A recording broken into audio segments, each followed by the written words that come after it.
Vamos a orar al Señor.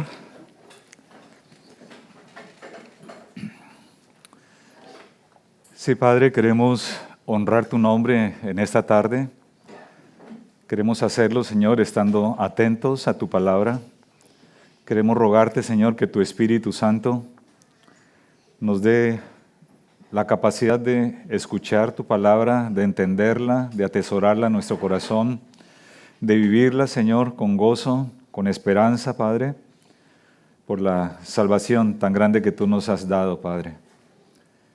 Te honramos, Señor, porque es un privilegio el poder abrir tu palabra, poderla anunciar, poderla escuchar hoy, Señor, delante nuestro, Padre. Y queremos encomendarte este tiempo en tus manos. Te lo pedimos en el nombre de Cristo. Amén. En cierta ocasión, 3 jóvenes se perdieron en la montaña. Estaban ya a punto de morir por falta de comida, morir de hambre, cuando encontraron una fruta en un árbol. El problema es que aquella fruta era muy pequeñita y parece que no alcanzaba para los 3, era insuficiente. Entonces apareció un anciano sabio y ellos pues quisieron pedirle consejo, pedirle ayuda. Así que el anciano le pregunta a cada uno de estos 3 chicos cómo piensan ellos que se puede solucionar ese problema que tienen entre manos. Entonces el primero le responde lo siguiente, o le hace esta petición: haz que aparezcan más frutas en este árbol, multiplica las frutas del árbol. El anciano le respondió: esta no es una buena idea, pues no debes esperar que la solución a todos tus problemas sea sencillamente un acto milagroso. Entonces le pregunta al segundo, y el segundo le dice: haz que esta fruta crezca, que sea apetitosa y suficiente para cada uno de nosotros. El anciano le responde: no es sabio pedir que las cosas se multipliquen de esa manera, pues el hombre nunca se va a conformar, siempre va a querer otra cosa más. Así que viene al tercero y le pregunta, y este joven le dice: por favor, haznos pequeños, para que esa fruta se vea grande y entonces alcance para cada uno de nosotros. Y el anciano le responde: bien has pedido, pues cuando te hagas pequeño, esa fruta va a ser suficiente para ti.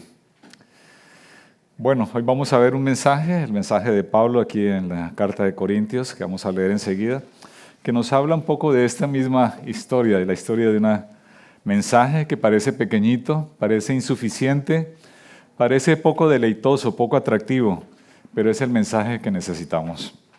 Así que quisiera invitarlos a abrir sus Biblias allí en la primera carta de Pablo a los Corintios, en el capítulo 1, y vamos a leer del versículo 17 en adelante.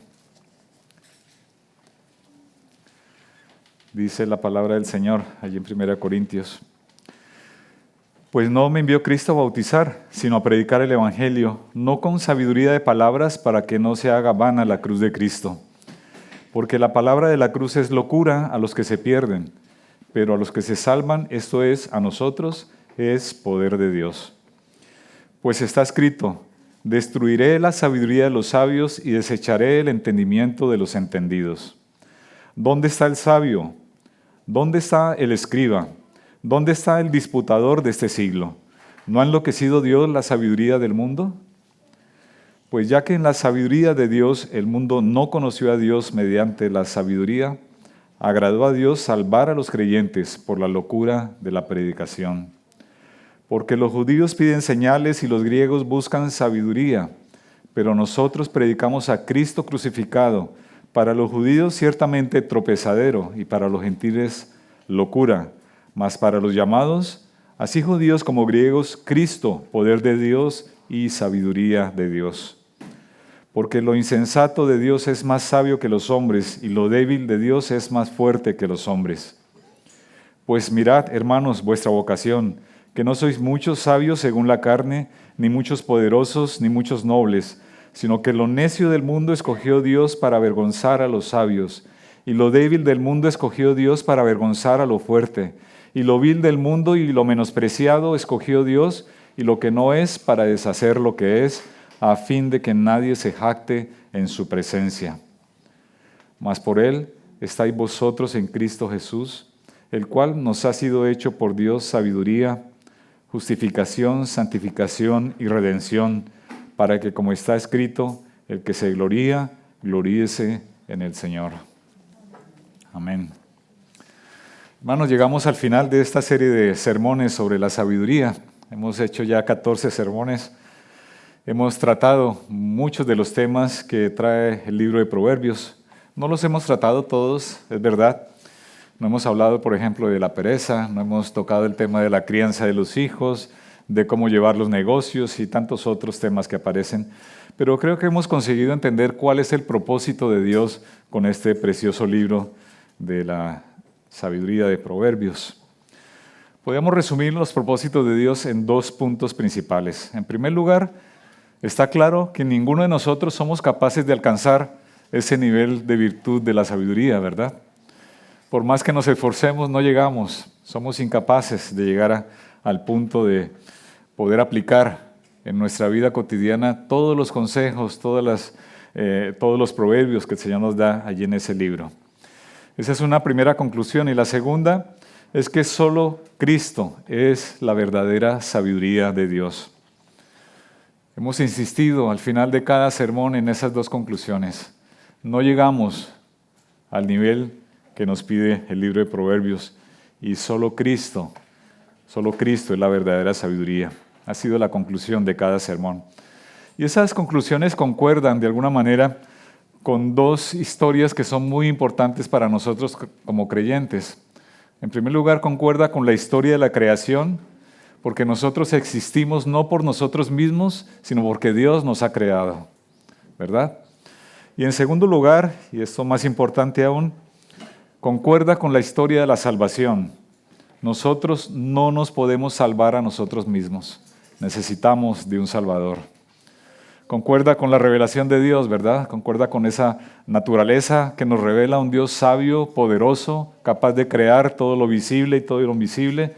Y también concuerda con la revelación del Evangelio de Cristo en su palabra. Así que el punto de partida de este sermón es ese. La verdadera sabiduría no puede entenderse, no podemos vivirla, no podemos desarrollarla separada de la historia de la redención. Van las 2 ligadas, son una misma cosa. Vivir la redención de Cristo y vivir la verdadera sabiduría. Y vamos a desarrollar el sermón en 4 puntos principales. Vamos a hablar de la crisis de sabiduría, vamos a hablar de las sabidurías comparadas, tal como lo señala el apóstol aquí en el texto que leímos. Vamos a ver 3 tipos de personas que describe Pablo en ese texto. Vamos a responder una pregunta de estas existenciales que a veces nos formulamos, ¿no? ¿Quiénes somos y qué tenemos? Si esas preguntas, ¿no? ¿Quién soy yo? ¿A dónde voy? ¿Podré ser feliz algún día? ¿Qué pasa más allá de la muerte? Son preguntas que los seres humanos intentan responder. La respuesta la encontramos en el mensaje del Evangelio.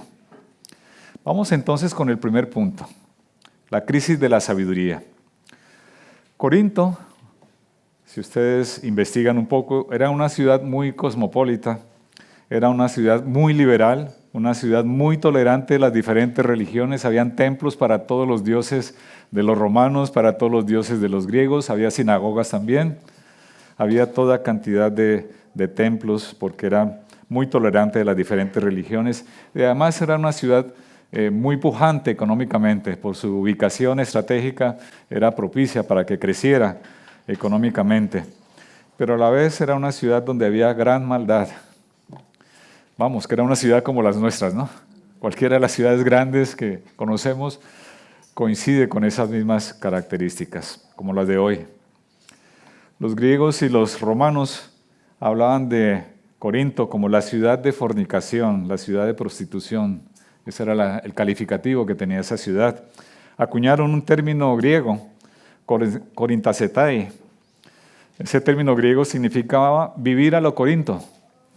Vivir a lo Corinto era vivir una vida desenfrenada, una vida de inmoralidad, una vida sin ningún tipo de remordimiento, sin ningún tipo de barreras, para la expresión de toda la carnalidad. Vivir a lo Corinto.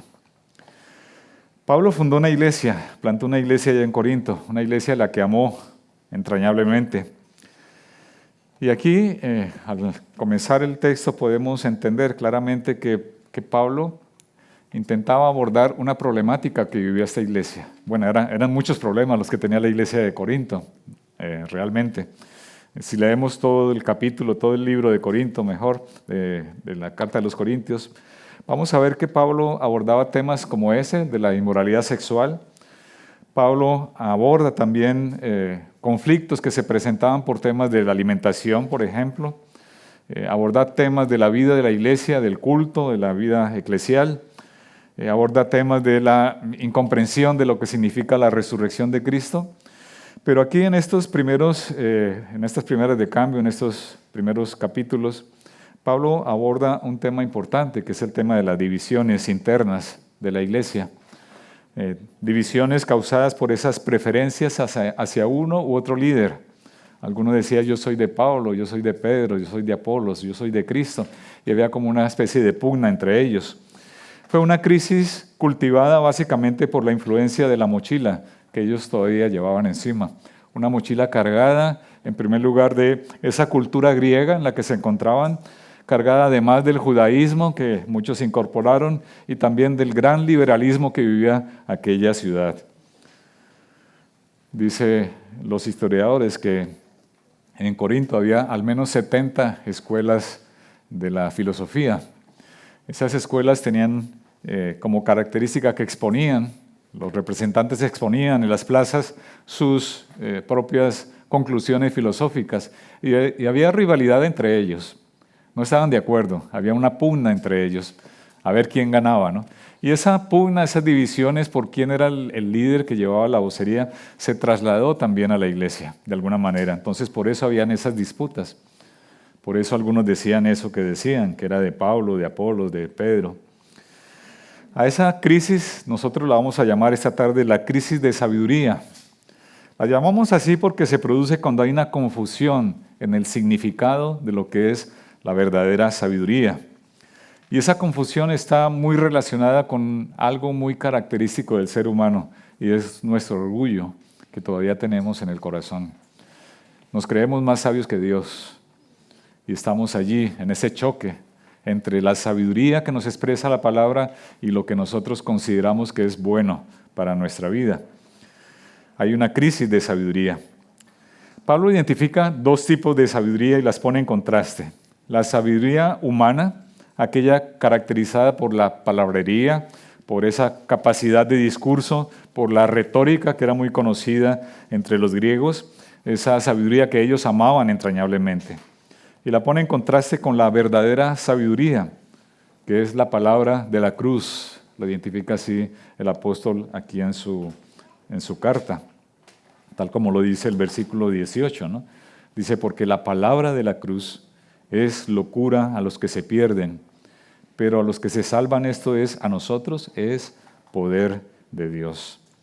Así es, la sabiduría desechada por los hombres, desechada por aquellos que hacen que su orgullo se entrone en su corazón y entonces apartan a Dios de en medio porque creen que saben todas las cosas de la vida. Entonces entienden que esa sabiduría de Dios, ese mensaje, esa palabra de la cruz es sencillamente una locura. Una locura, dicen ellos. Quizás la palabra aquí está muy suavizada porque cuando se traduce en el original quiere decir que es una estupidez, una tontería. Sí, los griegos pensaban eso del mensaje de la cruz, que era una tontería, que no valía la pena escuchar ese tipo de enseñanza, ese tipo de mensaje. Pero ¿qué nos dice Pablo? Allí en el versículo 19 está escrito, dice Pablo, destruiré la sabiduría de los sabios y desecharé el entendimiento de los entendidos. Y Pablo está citando un texto del Antiguo Testamento, un texto de Isaías 29:14. Voy a leerlo. Una traducción un poco diferente a la Reina Valera porque es un poco más clara. Dice, por lo tanto, una vez más, confundiré a este pueblo con maravilla tras maravilla. La sabiduría de sus sabios será vana y la percepción de sus entendidos será desvanecida. será hecha como neblina que desaparece cuando nace el sol. Confundiré a este pueblo, dice el profeta Isaías. Y es interesante que Isaías diga una vez más. Dice esa frase, ¿no? Una vez más voy a confundir la sabiduría de los sabios, voy a quitar el entendimiento de los entendidos. Y ese una vez más nos está indicando que ha habido en el pasado otras crisis de sabiduría, ¿verdad? Y es así, nosotros encontramos varias crisis de sabiduría en la Biblia. La primera de ellos muy temprano en la historia, por ahí en Génesis capítulo 3. Voy a leer un versículo, el versículo 6, dice, y vio la mujer que el árbol era bueno para comer y que era agradable a los ojos y árbol codiciable para alcanzar sabiduría. Codiciable para alcanzar sabiduría. La trampa del diablo no es nueva, queridos hermanos, es muy antigua, tan antigua como el ser humano. Esa trampa en la que quiere hacernos caer, mostrándonos que nosotros podríamos ser más sabios que Dios, podríamos alcanzar tal nivel de sabiduría que superásemos lo que Dios tiene como parte de su carácter. Es muy antigua esa trampa.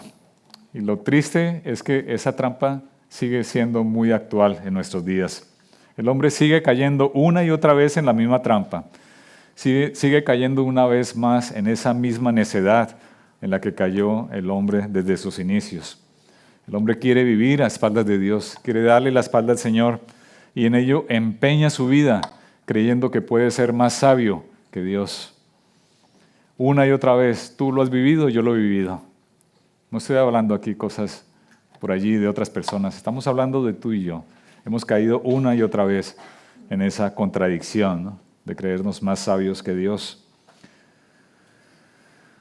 El Señor dice, no pongas tu seguridad en las riquezas porque harán alas y volarán, dice un proverbio. Y el hombre que dice, no, las riquezas son importantes, necesito más dinero, necesito tener más ceros en mi cuenta bancaria, porque eso me da estabilidad, me da tranquilidad y me garantiza en el futuro una vejez sin sobresaltos. Y allí empeña su vida en ganar y ganar dinero cuando el Señor nos dice eso. No pongas tu seguridad en las riquezas. También el Señor dice, no te unas en yugo desigual con un impío. ¿Y qué dice el chico y la chica? Señor, no te preocupes, que yo voy a convertirlo. Yo lo convertiré, no te preocupes. Y vemos cómo terminan las cosas, ¿no? El Señor dice, disciplina a tu hijo mientras hay esperanza. ¿Y qué dicen los padres? Wow, esto de disciplinar a los hijos, eso es para el tiempo antiguo. Quizás antes se utilizaba una vara, pero ahora hay que sentarnos delante de él, charlarle un ratito. ¿Sí? Porque si lo castigamos, si lo disciplinamos, a lo mejor vamos a quitarle la autoestima. Y el día de mañana va a ser un chico frustrado. Eso es la sabiduría del hombre. Son ejemplos, ¿no? Dice la palabra también, escucha, hijo mío, la instrucción de tu padre y no abandones la enseñanza de tu madre. Pero ¿qué dicen los jóvenes hoy? Aquellos están chapados a la antigua. Eso era antes. Ahora no, ahora yo soy libre. Mira, yo manejo mejor el internet que aquellos. Así que aquí puedo encontrar toda la información que necesite para la vida. Ya no necesito escuchar a mis padres. Y así van. Así vamos todos, pensando que somos más sabios que el Señor. Así que, vuelvo y repito, esas crisis de sabiduría no son nuevas. Comenzaron en el Edén y continúan hoy en nuestros días. Otra crisis de la sabiduría la encontramos en la historia de Job. Cuando nosotros leemos todo el libro de Job, vamos a entender que los amigos de Job siguen un razonamiento como este. Dios es justo, según la justicia humana. Por lo tanto, Dios premia a los que se portan bien y castiga a los que se portan mal. ¿Verdad? Ese es más o menos el razonamiento que hacen los amigos de Job. Entonces, como Job está sufriendo tremendamente, significa que Job ha sido muy pecador. E incluso se llegan a inventar pecados de Job. y le insinúan a Job constantemente, ¿no? Y ahí están, discurso tras discurso de los 3 amigos de Job, hablando que Job es pecador y por eso está recibiendo el castigo de Dios. Pero el propio relato de Job nos lleva a una conclusión, y es que esa argumentación de los amigos de Job, incluso la propia argumentación de Job mismo, es una argumentación simple y poco sabia, porque han quitado elementos vitales de la ecuación de ese argumento. Han quitado, por ejemplo, del medio la soberanía de Dios. Dios es soberano y hace lo que le plazca, y nadie podemos decirle al Señor, ¿qué es lo que haces? Se sale completamente de nuestra capacidad de comprensión lo que sucede en el mundo.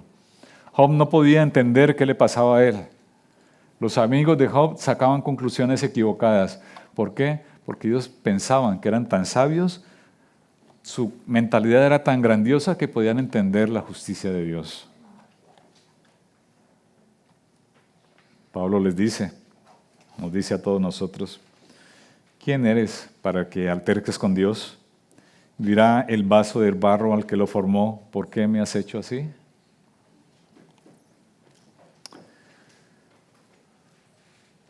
Leímos hace un momento en Primera de Reyes la historia de Salomón, bueno, una parte de la historia de Salomón. Allí vemos otra crisis de sabiduría. Sí, voy a leer unos cuantos versículos de Primera de Reyes 11. Dice, cuando Salomón era ya viejo, sus mujeres inclinaron su corazón tras dioses ajenos, y su corazón no era perfecto con Jehová su Dios como el corazón de su padre David. E hizo Salomón lo malo ante los ojos de Jehová, y no siguió cumplidamente a Jehová como David su padre. Otra crisis de sabiduría. El hombre más sabio que ha podido existir en la humanidad. A la vejez, en el ocaso de su vida, cuando se supone que a la edad que él tenía en ese momento, ya todos tenemos los pies bien puestos en el suelo, porque ha transcurrido los años y hemos visto cómo es la vida y podemos entender un poco mejor cómo funcionan las cosas en el mundo. A esa edad, Salomón se aparta de Dios. A esa edad, Salomón se inclina delante de otros dioses, construye templos para otros dioses.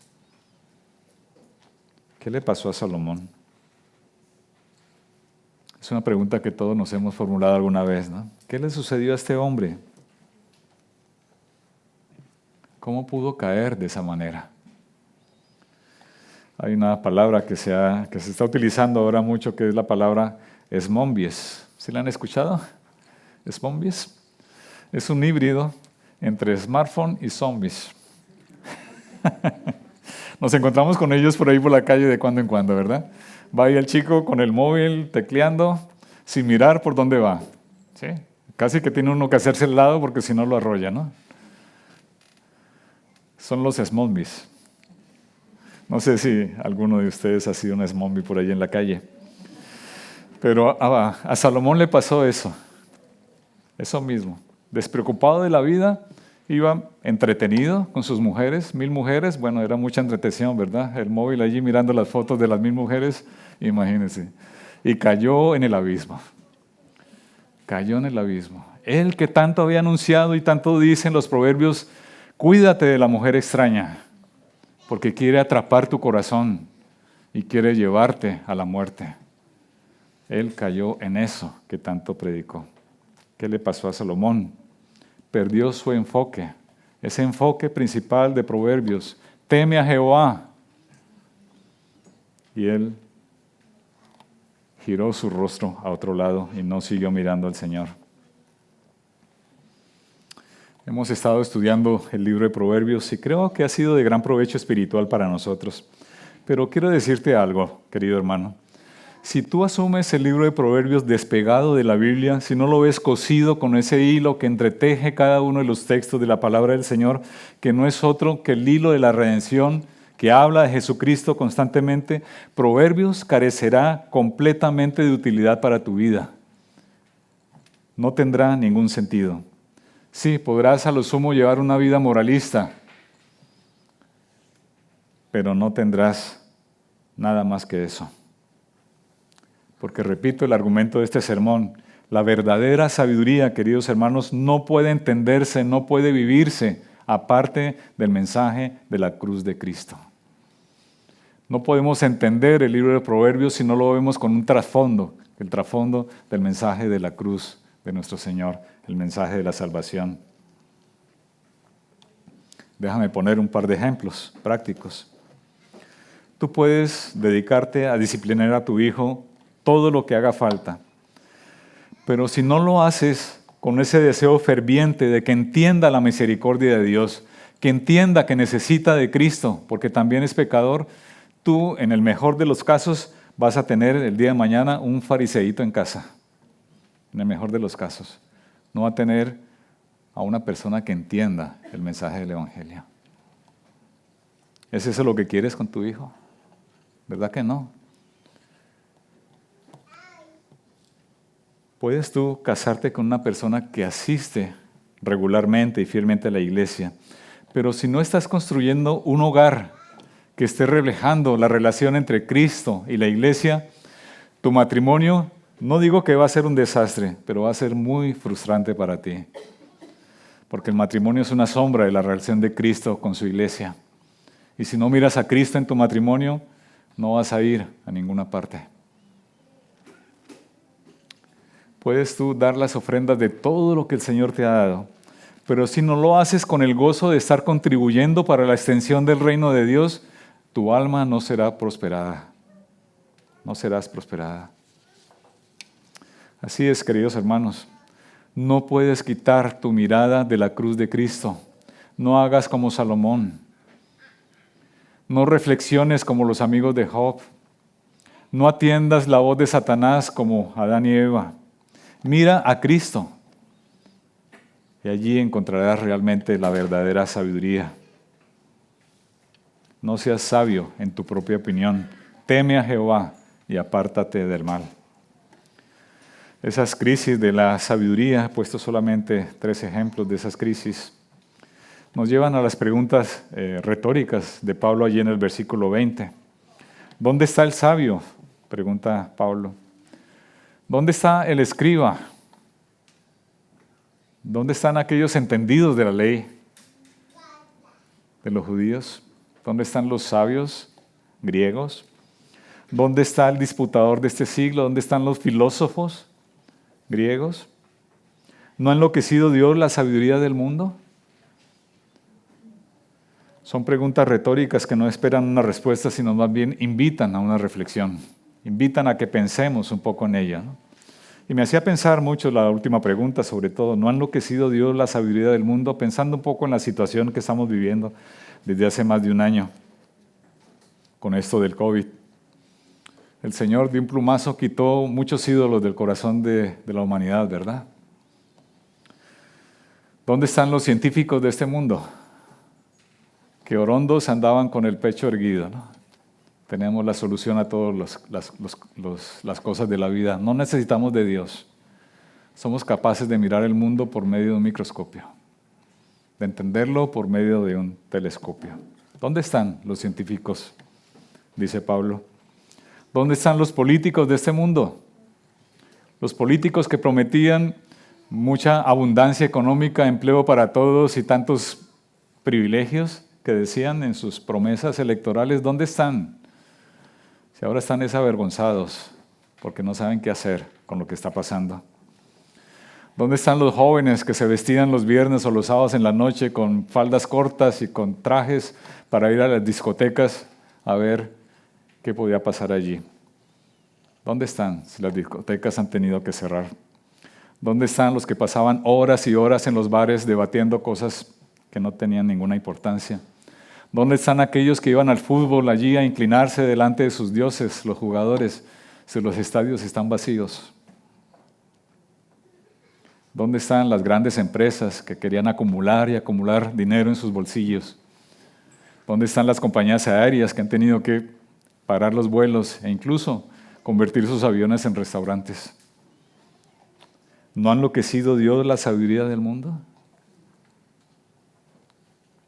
¿Dónde está el sabio? ¿Dónde está el escriba?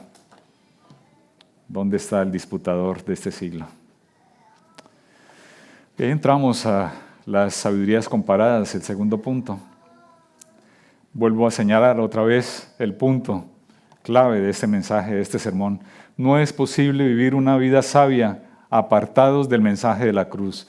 Es el punto del pasaje que está señalado en ese versículo 21 que podíamos identificarlo como el centro de este pasaje. Lo vamos a leer, pues ya que en la sabiduría de Dios el mundo no conoció a Dios mediante la sabiduría, agradó a Dios salvar a los creyentes por la locura de la predicación. Lo leo en otra traducción, pues ya que en la sabiduría de Dios el mundo no conoció a Dios por medio de su propia sabiduría mundana, agradó a Dios salvar a los creyentes por la locura de la predicación. Hace un rato decíamos que Pablo identificaba dos tipos de sabiduría. Vamos a describirlas un poco más. Está por un lado la sabiduría del mundo, aquella que está separada, apartada de la historia de la cruz, apartada de Jesucristo. Es una sabiduría vana, inútil para los propósitos eternos, para los fines espirituales. Es la sabiduría que amaron los griegos, la sabiduría del discurso, de la retórica, de la filosofía. Un personaje de hace unos años, seguramente vieron la película o leyeron el libro, Manolito Gafotas, ¿se lo recuerdan? Manolito Gafotas tenía un dicho, él decía, lo mejor del mundo mundial, ¿verdad? ¿Sí lo recuerdan? Tuve una experiencia en uno de mis trabajos. Tenía unos compañeros que eran más de letras y de artes, yo era más de números. Así que me invitaban a reuniones allí con estos compañeros y aquellos comenzaban a hacer sus discursos, ¿no? Pedían la palabra y cada vez que pedían la palabra ya sabíamos que al menos iban a gastar media hora presentando su argumentación con toda clase de florituras, buscando por allí en el diccionario las palabras más extrañas para hacer sentir que sabían mucho. Sí, yo sé que 2 más 4 es 6, ¿verdad? Y punto. Yo lo entiendo así.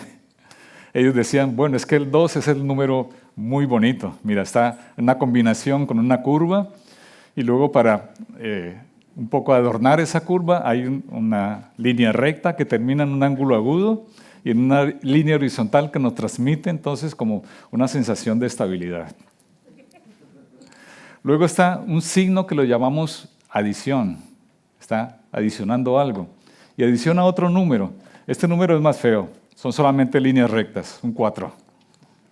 Algunos, una de esas líneas rectas las pone inclinada para darle más fuerza, ¿no? Inclinada hacia el lado este. Y luego aparecen 2 líneas paralelas. 2 líneas paralelas que significa que eso es equivalente, ¿no? Sí, pero esa suma de los 2, a pesar de que el número 4 es más fuerte, le gana al 2, porque al final el resultado es un número que tiene una curva enorme, ¿no? El número 6. Y así decían todo su discurso. En vez de decir 2 más 4 es 6, gastaban media hora en explicar todo eso. ¿Todo para qué? Para que sus compañeros abrieran la boca y dijeran, ¡oh, qué personas tan sabias! ¡Qué personas tan sabias! Todo lo que dicen, ¿no? Esa es la sabiduría del mundo. La sabiduría que Santiago la define con unos términos muy fuertes. Dice, esa sabiduría no es la que desciende del cielo, sino la terrenal, la animal, la diabólica.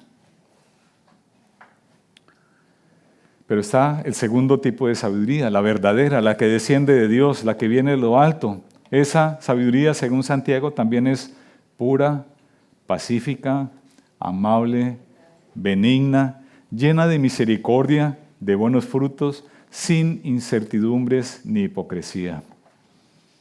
Es la sabiduría de Cristo. Ahí están las 2 sabidurías. Ese es el sarcasmo de Pablo. La locura de la predicación muestra la sabiduría de Dios.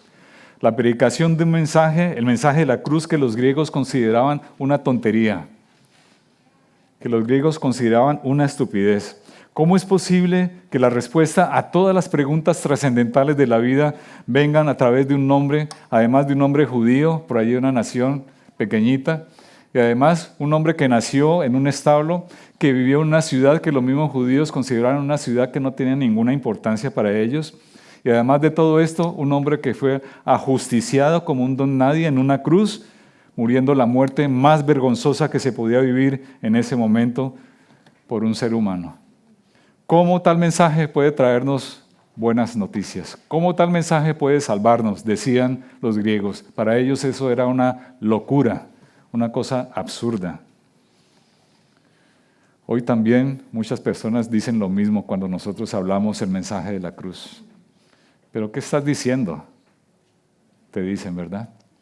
Cuando tú le hablas de Cristo, dice, ¿pero tú todavía crees en ese libro de la Biblia?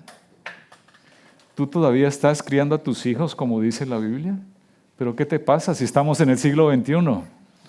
Se burlan de ti, te rechazan, ¿verdad? ¿No les ha pasado eso?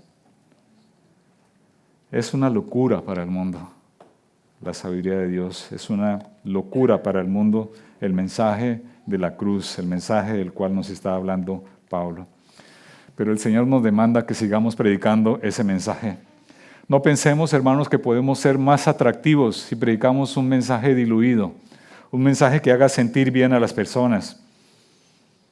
No pensemos que si predicamos un mensaje donde no llamamos al pecado por su nombre, pecado, que no habla la necesidad de un arrepentimiento genuino, de no dice que tenemos que llevar nuestra cruz y seguir al Señor, entonces vamos a estar perdiendo el tiempo. No, hermanos. Es verdad que el mensaje de la cruz es un mensaje desagradable para el mundo. Es un mensaje poco atractivo, porque es un mensaje que incomoda. Es un mensaje que nos pone contra las cuerdas. Y el hombre no quiere recibir esa clase de mensaje, pero es el mensaje que tiene poder de Dios para salvación. Es el mensaje que puede salvar a los perdidos y de hecho que te ha salvado a ti y a mí. Si tú eres salvo, ha sido por el mensaje de la cruz, no por ninguna otra cosa, no ha sido por sabiduría de hombre, ha sido por la sabiduría de Dios que ha expresado esa sabiduría preciosa a través de un mensaje sencillo, de un mensaje incómodo, de un mensaje que nos ha confrontado, el mensaje de la cruz. Por lo tanto, tenemos que seguir predicando ese mensaje, hermanos. No prediquemos un mensaje que deje contentos a todo el mundo, porque estaríamos acudiendo a la sabiduría del hombre y no a la sabiduría de Dios. Y cuando lo hacemos, el mensaje deja de tener poder, porque lo que tiene poder es el mensaje de la cruz. No sería capaz de salvar a nadie un evangelio diluido. ¿Por qué?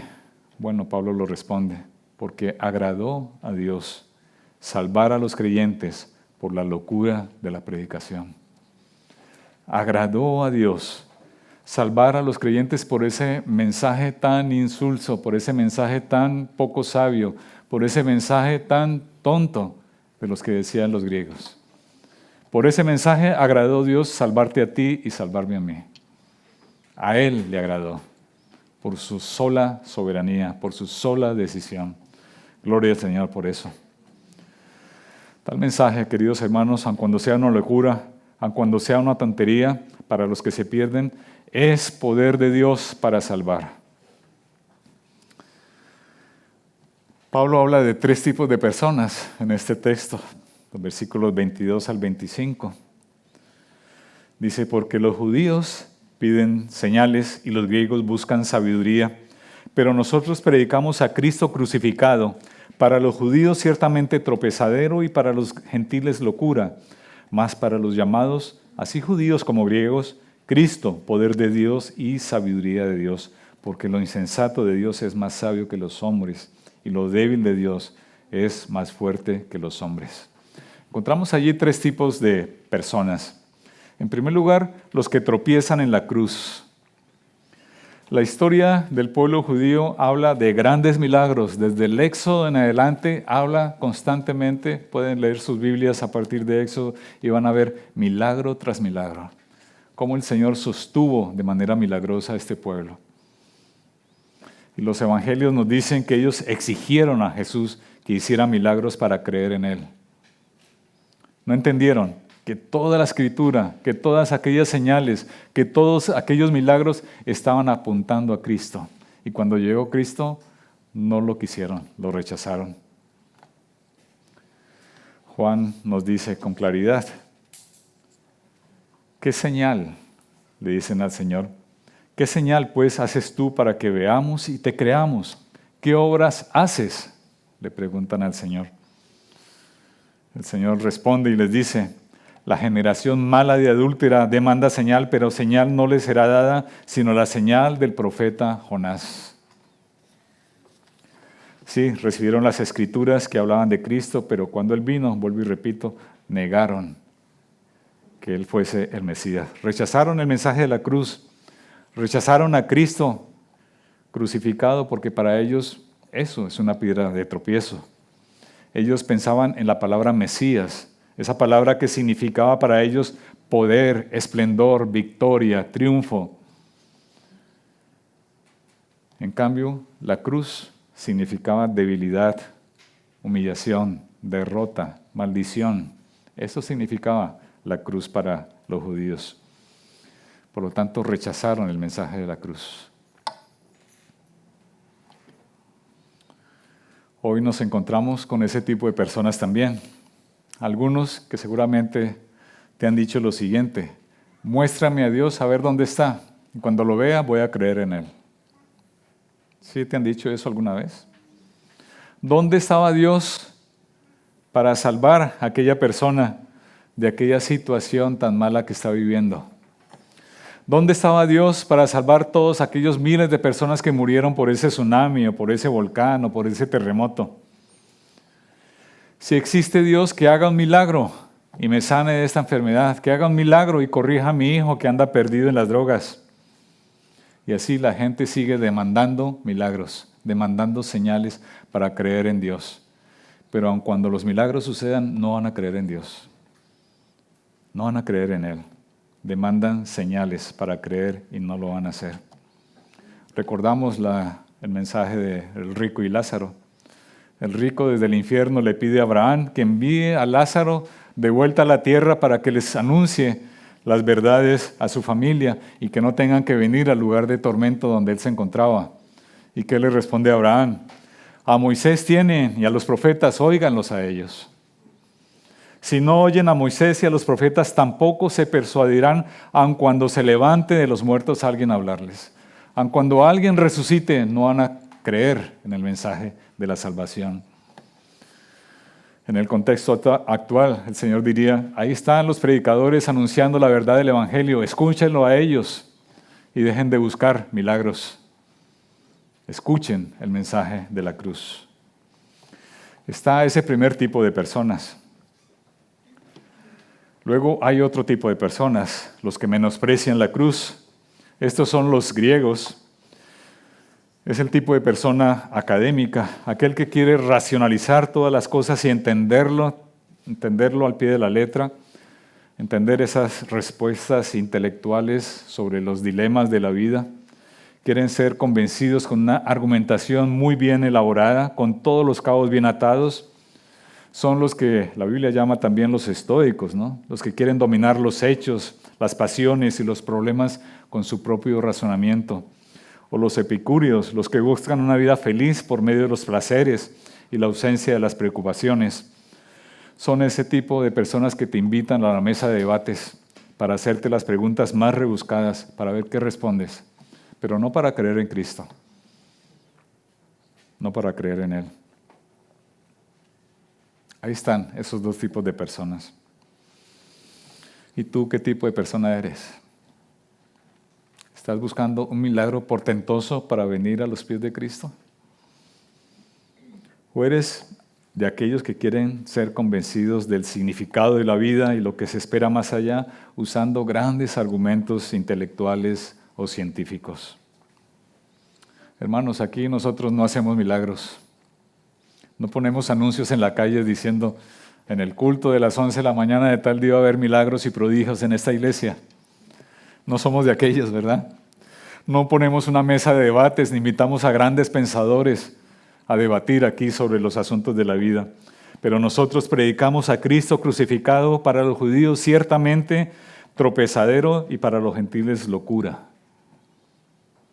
Pero para los llamados judíos o griegos, Cristo es poder de Dios y sabiduría de Dios. Y aquí aparece ese término, ¿no? Los llamados.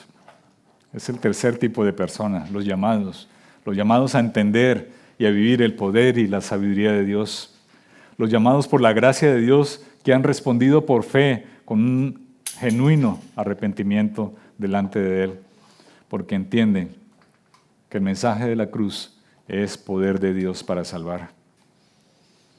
Para ellos, para nosotros, si tú eres creyente, también te incluyo, el mensaje de la cruz tiene un valor inestimable, inigualable. Nada igual al mensaje de la cruz. El mensaje de la cruz es el mensaje del Evangelio, la perla de gran precio, por lo cual todo lo demás tú lo quitas de en medio para ganar ese precioso mensaje. Ustedes recuerdan a Saulo. Saulo era uno de aquellos otros hombres, ¿no? Menospreciaron el mensaje de la cruz, odiaban a la iglesia de Dios, la perseguían a muerte, hasta que vino ese mensaje poderoso y lo derribó, transformándolo completamente. Ese es el poder del mensaje de la cruz, queridos hermanos. Es por medio de la cruz de Cristo que Dios ha revelado la insensatez de la sabiduría del hombre y la debilidad del poder del hombre. Porque lo insensato de Dios es más sabio que los hombres y lo débil de Dios es más fuerte que los hombres. Queridos hermanos, si han seguido esta serie de la sabiduría, entenderás que el libro de Proverbios es un llamado permanente a vivir una vida sensata. Pero quiero insistir, puede ser que quieras ser una persona realmente sabia en tu forma de hablar, que tus palabras se edifiquen en vez de destruir, que quieras ser una mujer o un hombre de valía, que quieras evitar caer en las redes de las adicciones, que quieras ser librado de la mujer que halaga con sus palabras para cazar tu alma, que quieras tener un carácter enseñable, humilde, que quieras tener dominio propio, que quieras ser una persona diligente y justa, y está muy bien que quieras serlo. Amén a eso. Pero hermanos,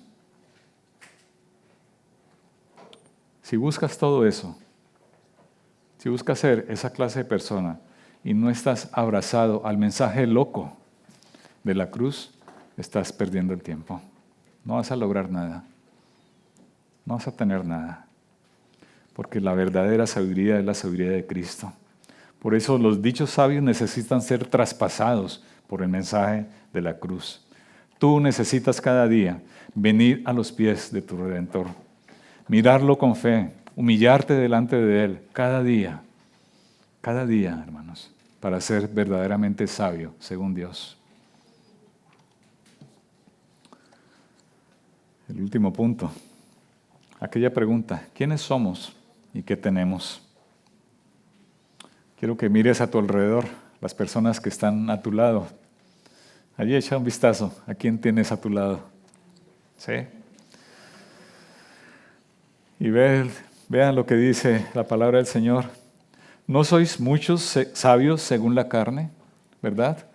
Aquí no hay ningún premio Nobel delante nuestro, no hay un científico que escriba muchos papers al mes, ¿verdad? En revistas científicas. No hay sabios, no hay muchos sabios según la carne. No hay muchos poderosos en medio nuestro. Aquí no hay alcaldes, no hay presidentes. Bueno, quizás un presidente de escalera haya, ¿verdad? No hay muchos nobles, sino que lo necio del mundo escogió Dios para avergonzar a los sabios.